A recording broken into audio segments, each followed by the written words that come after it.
Hey everyone! In the following podcast you'll hear the edited audio of Sienna's live Instagram interview with performance poet and writer Jess Green. Alongside learning how to get into a creative career, Jess runs us through her creative process and how it's changed as a result of COVID-19. She also talks about what it's like writing poetry celebrating the culture of Leicester during a regional lockdown. I hope you enjoy. Hi Jess. Hi, how are you doing?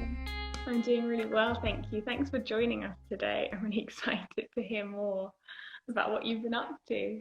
How are you doing today? I'm all right. I'm not bad. I'm okay. Yes, I'm quite happy that the lockdown is finally being eased a bit in Leicester. So yes, Yeah. I'm all right.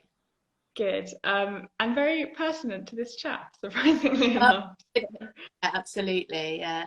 So for people who don't know you, don't know your work, and don't know the project that we're going to be focusing on today, could you first introduce yourself and introduce not something that other people do? Yeah. So my name is Jess Green and I am a writer and performer. I write performance poetry and scripts for theatre and television. And back in January, I wrote a poem called Not Something That Other People Do, which was a commission from Curve Theatre. And it was originally for an event organised by the Arts Council and Leicester City Council to promote and celebrate Leicester's cultural offer. Little did we know that lockdown was about to bulldoze Leicester's cultural offer for 20 weeks. And it actually, when the lockdown hit, it felt like it took on real new significance. And then when the local lockdown happened and Leicester was being trashed in Parliament and in the tabloid newspapers, we felt like actually this is really important that we put something out which really celebrates Leicester and our communities and our cultural scene. You talk about the celebration of Leicester, which is very obvious in the poem, and it's kind of a video piece showing the streets of Leicester and maybe recognisable sites around the city. So for somebody who hasn't watched it, what is it about? What are you trying to do with that poem? So it was originally about, writing something which is about the arts and culture of Leicester. And when I first started writing it, I was really keen that didn't just sound like something put out by like the tourist board. And then when we developed the project specifically to go out during lockdown, what we wanted to do was to get as many people living in Leicester to submit videos of themselves doing anything arty or cultural or sporty or just like fun that we could put out. And so it's a mix of like videos and then the words of the poem. And I think that was really important because we wanted to create something. One of the hardest parts of lockdown was the isolation of our communities. And I suppose we wanted to just remind people that those communities still exist, those things that we love doing, all of that community arts and culture that we love doing is all still happening and it all still exists behind closed doors and on Zoom and virtually, but that it also will come back again. So that was what we were trying to do. Wonderful, thank you. So my next question is about the creative process. So as you mentioned, you wrote this poem in January before lockdown, obviously before COVID, and then you worked with Curve to produce a video around this and film it. And just wondering what it was like from an artist's perspective. Like, what was the creative process like during that in a socially distanced world without kind of the same in-person interaction? Well, I should say, the two people that I worked with on this were Emily Alton and Luke Billings. Luke was doing all of the tech stuff and making it look really good in the visuals. Emily was the director. And Emily is a fantastic director. And I had concerns about how do you create a project which is so visual and make sure that you've got three people involved in this project and you've all got kind of different ideas about visually how to make it interesting. And if we're only talking to each other on Zoom, are there going to be any issues about making sure that everybody feels that their ideas are being inputted into the project? And actually, Emily was brilliant in making sure that everybody fully kind of communicated those ideas, and they all went into the project. So that was really good. I mean, how did we go about it? I wrote it back in January, and then we started working on this in April. We put a call out. On social media asking people to send in their videos of things they were doing. And we did really worry that, you know, so often you ask people to send in stuff and get involved and people just don't. And I did worry that maybe people might just be so miserable and so sick of hearing about anything to do with lockdown or COVID or any of that sort of stuff, or just sick of like virtual stuff. Like, I'm so relying on Zoom at the moment for meetings and gigs, but I also I'm so sick of Zoom. I'm glad I live in a time of Zoom, but after this, I never see Zoom again. And we did worry that that was going to be an issue. And there was like about 4 days of silence where we got nothing. And we were like, okay, we need a plan B. And then in the final week, we suddenly were just inundated, and we got, I don't know, 3 or 4 times more than we expected. Yeah, so that all worked really well, really. I was quite surprised. Definitely. And we've just had a question kind of on the same topic. So from May's Creative, and they ask, how did you work to advertise the opportunity and ensure that you reached a wide section of the community, not just other writers and artists?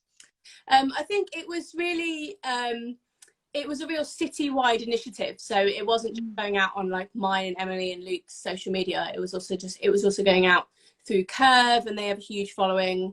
And then I think it was also promoted by like Leicester City Council and the Visit Leicester Tourist boards. And what was really interesting is that the things we got back, very few were from artists, you know, very few were from writers and artists. I mean, so often you kind of have to rely on your artist mates for projects like these, and that just didn't happen this time. And genuinely, it's like people sent in videos of like their kids playing football in the garden, or like walking the dog, or one man sent in a video of his daughter making her first omelette. You know, like, it was the stuff that came in actually wasn't all snooty highbrow art stuff. And I think we need, just like the poem says, we need snooty highbrow art stuff, but we also need celebrating a 4-year-old making her first omelette. So I think in that way there was a really nice range of stuff.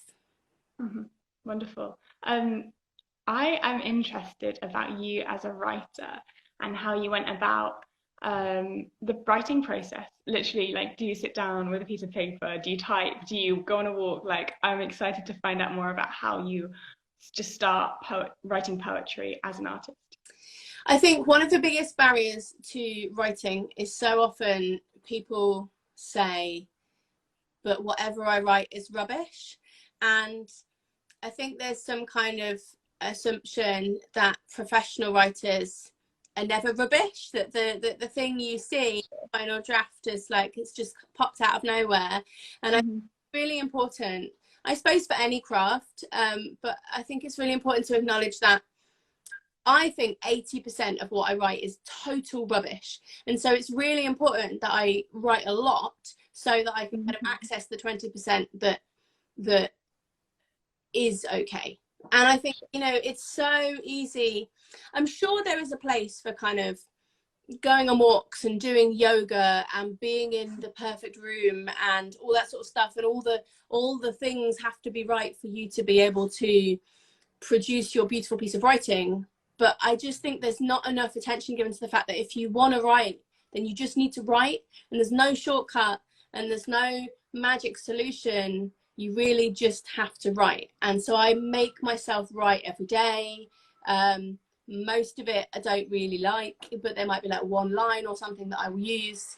And I think it's really important as well to think about, if you feel like all your ideas are rubbish, write them down and put them to one side, and then at least they're out of your head. All of your rubbish ideas are out of your head now, so your head is free for your better ideas to come out. And I think, you know, there's so often people think that what they write has to be perfect, and it absolutely doesn't. And it can take weeks or months or years for something to be crafted to a point where you're happy with it, but you have to go through the process of it making you cringe before you can get to the point where you're happy with something. At least that's my experience. Yeah, I really like that idea of creating headspace. And I think that's something that maybe all artists have room for, whether it's a musician or a visual artist. Like get it out of your head, and then at least you can focus on other things if you want to. I Yeah. think that's really interesting. Yeah, and I think, you know what, I mean, in lockdown, I think the same can be said for sort of improving your mental health as well, is just sort of writing stuff down and putting it to one side and just like giving yourself permission to be like, I'm not going to think about this for a while because it's not doing me any good. And I think that can be a really helpful thing as well. Definitely. And on this same kind of topic, I'm interested to hear what advice you might give to someone who wants to explore poetry or writing, creative writing, but doesn't really know where to start. I think at the moment, weirdly, lockdown is such a good opportunity. I mean, I realise the rest of the country is not in lockdown anymore, but I'm firmly in lockdown, but still. I think this time when we can't meet up for physical workshops and we can't go to poetry readings and poetry gigs is actually weirdly a really good time to be honing your craft, because so many poets are putting up free workshops, or at least very cheap workshops on like Instagram Live and YouTube. And I think that's a really good way to spend time honing your craft. Like, you know, you could be in the Outer Hebrides, and as long as you've got a decent Wi-Fi connection, you can definitely access some of that. I think Apples and Snakes is a really good place to start. They are a brilliant spoken word organisation, and they're doing loads of online stuff at the moment. If you're in the Midlands, then Writing West Midlands and Writing East Midlands is a good place to start as well. There's also the Poetry School, which is a national organisation. They've got loads of online courses. Go on YouTube, look up Muddy Feet Poetry, who have got a brilliant selection of poets and really nice professional videos. And for younger ones, Mark Grist is a brilliant poet, and he's running workshops for younger ones. So if you're a parent with young children, there's some good stuff for them as well. So all of us who normally exist in like the real world doing like workshops in schools, we're all just sat at home doing stuff online. So now is a really good time to kind of be looking stuff up. And YouTube as well is just a brilliant resource. If you just type in like performance poetry, spoken word, then there's a lot of rubbish, but there's also a lot of good stuff as well. Totally. Thank you for those suggestions. And on that topic of professionals doing things in the real world that are now confined online, do you want to tell us a bit more about your podcast, Find the Right Words? Yeah, so Find the Right Words is a poetry night in Leicester, and we've been going for about 7 years. We normally meet at the upstairs of a pub. It's a pub theatre called Upstairs at the Western. And it was weird. It got to sort of like March, and I think it was well, if we went into lockdown on the 23rd of March, I think this was about the 15th of March, and we were just looking at the rest of the country, and we were like, I don't think it's all right for us to put 60 people in a room together. And we were like, we're going to cancel it. And a lot of people thought we were really overreacting, but we cancelled it. And then we thought, right, well, I was so keen for it not to just disappear. I was also really keen for the fact that if I was able to keep going and be able to pay headliners to be involved virtually, then that was a good way to support poets and headliners. So we started running it virtually, and I run it through my Patreon. So what's really nice is that we ask open micers to send us their open mic sets recorded. So they have 3-minute sets, they send them in. We have 2 headliners. They send in their 20-minute sets. We have something called a speed poet, which in real life we ask for 3 themes at the top of the night, and then the poet goes away and writes a brand new poem in an hour, and they come back and they perform it in the second half. Virtually, we ask for the themes online, and they have about a day to write a new poem. They record it, and it's put into the podcast. And what is really nice is that then my husband, who is luckily a tech wizard and has all this like sound engineer experience, puts it all together, and then I kind of host it virtually. And what's really lovely is it's become this real DIY mishmash of a virtual poetry night, and it's a proper, like, we don't really treat it like a podcast. We treat it like we're all together in the room, and like I can see the audience, And from the feedback we're getting, it's keeping up this sense of community. And the lovely thing is that we've been able to have quite a lot of poets who have accessibility issues, so they can't come to the live night, and it means that they've been able to get involved virtually, and we've really broadened the voices that we're getting involved in it. So in that way, it's been a really joyous and unexpected good thing about lockdown. I mean, I can't wait to do it for real again, but that's been really nice. So that is available on my Patreon, which is patreon.com/Jess Green Poet. And if you came to the live night, it would cost you £8. For a virtual night, it's £5, which I think is a bargain. And it pays poets as well, and that's really important. Absolutely. Thank you for sharing that. So for someone who's listening, they hear about your virtual podcast or your open mic nights and your poetry for Leicester. So how did you get into doing all of this? You mentioned that you write for TV and film occasionally as well. So what's been your career into the arts, into hosting a podcast, going into schools for workshops? What's it been like for you over the past few years?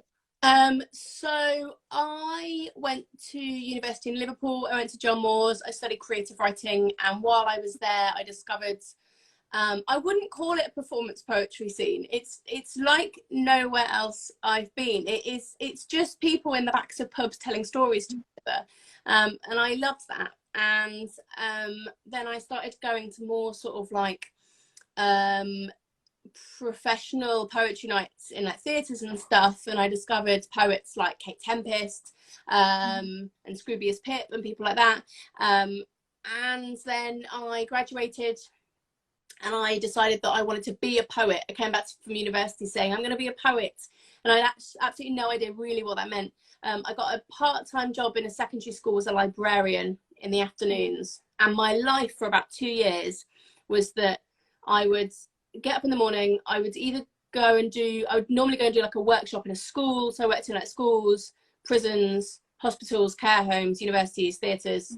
And then in the afternoon, I'd go and do my job in the library. And then in the evening, I would go to any open mic, which was in sort of like an hour and a half of Leicester. And then on Sundays, I would go to London, and I was in the Roundhouse Poetry Collective in Camden. So I do that every Sunday, and it was exhausting, but I loved it. And I did that for 2 years, and I managed to just build up enough of experience, and I suppose like a following, that I started being paid for gigs. I did festivals. I started developing my own shows. I published those shows in books with Burning Eye Books. And then what was the next step? And then, so one of those shows was called Burning Books, and it's about education and austerity government. And I then worked with Curve Theatre to develop that into a play. So that was in 2017. We toured that play. And then shortly after that, I became BBC Slam champion. So in 2018, I took my show to Edinburgh. And while I was in Edinburgh, I competed in the BBC Slam. And then shortly after that, I applied to the BBC Writers Academy, which essentially it's very intensive training to write for television, and you write for the soaps, and at the same time they help you to develop like a brand new idea for a drama. And I'm sort of in the middle of that at the moment. So I've done the classroom bit, and now I'm doing the sort of writing for soaps bit. Yeah, and that's kind of where I am now. So that's been like the past 10 years. Yeah. Okay. Wow. I love the dedication of going to open mics, and how eventually over the course of, I'm sure it wasn't instantly, building up a following, and the perseverance that I think is encouraging to young people who can look at some industry professionals and be like, oh, I'm never going to get to that kind of level. But yeah, very encouraging. So thank you for sharing that. My penultimate question today is really about lockdown and what you have been consuming in lockdown. If you have any recommendations for us, whether it's books or poems, podcasts, movies, what have you been watching and reading recently? So the book I've been reading at the beginning of lockdown, I decided that I was going to read A Suitable Boy by Vikram Seth, which actually is just about to be on the BBC. Which is, I think at the time it was published, it was the longest book ever published, and it's like 1,500 pages long. So the beginning down, I was like, I'm going to read this book. And I mean, it's brilliant. It's wonderful. It's sort of set in 1950s India. And it's like an Indian soap opera, and it's about kind of relationships and this mother trying to find her daughter like a suitable husband, but it's also a lot about like the politics of the time and independence, and so it's wonderful. What have I been watching? I watched a really good film a couple of weeks ago called Days of the Bagnod Summer, which I think was on Amazon, and it's directed by is it Simon Bird, who used to be in The Inbetweeners. It's nothing like The Inbetweeners, don't let that it's wonderful. It's about a boy who's meant to be going to America to visit his dad, and then his dad cancels on him, and it's the beginning of the summer holidays, and he lives in somewhere like nondescript, like Luton or like Kettering. Not that there's wrong with Luton or Kettering.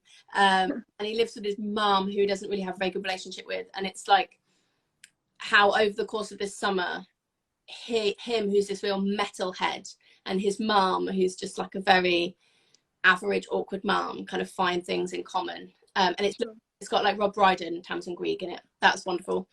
Podcast. There is a great podcast. He's my friend, but I've got a lot of friends with podcasts and I don't promote them all. My friend Jake Leonard has set up this wonderful podcast called Missing an Audience. And it is about,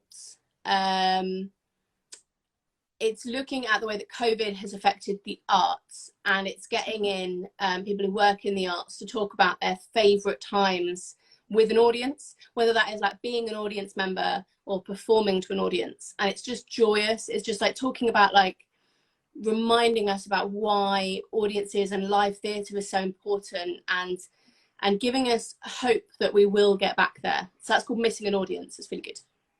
Wonderful. Thank you for your recommendations. That's great to hear, and I'm definitely gonna check out The Suitable Boy because I've been meaning to for a while now. It's an easy read as well, so like it's not a slog. So my final question is just about where people can find you online and on your social media. I'm Jess Green Poet on everything. So that's the best way to find out stuff. I mean, I say everything. That makes me sound like I'm on like the young people. I'm not. I'm on Twitter and Facebook and Instagram. That is the best place to find my stuff. Perfect. Thank you so much for joining us today, Jess. This video will be available on our Instagram, so feel free to direct people here. And yeah, it's been great to hear more about what you do. So thank you. Brilliant. Thanks very much. Bye. Have a great day. And you. Bye.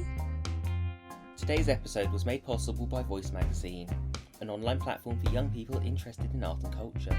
You can read Voice over at voicemag.uk and find it on Twitter, Instagram and Facebook as VoiceMagUK. The Voice contributors are also on Instagram over at voice.extra. If you are looking for another podcast to listen to, the contributors release the Voice Extra podcast every Saturday, where they talk about the pieces they've produced and the culture they've been enjoying. If you like this podcast, please consider helping us to make more with a donation of any amount at voicemag.uk/donate. Thanks to Kevin MacLeod for the use of the track Thief in the Night. You can find more of his work in incompetech.com. Tom Inniss was the executive producer.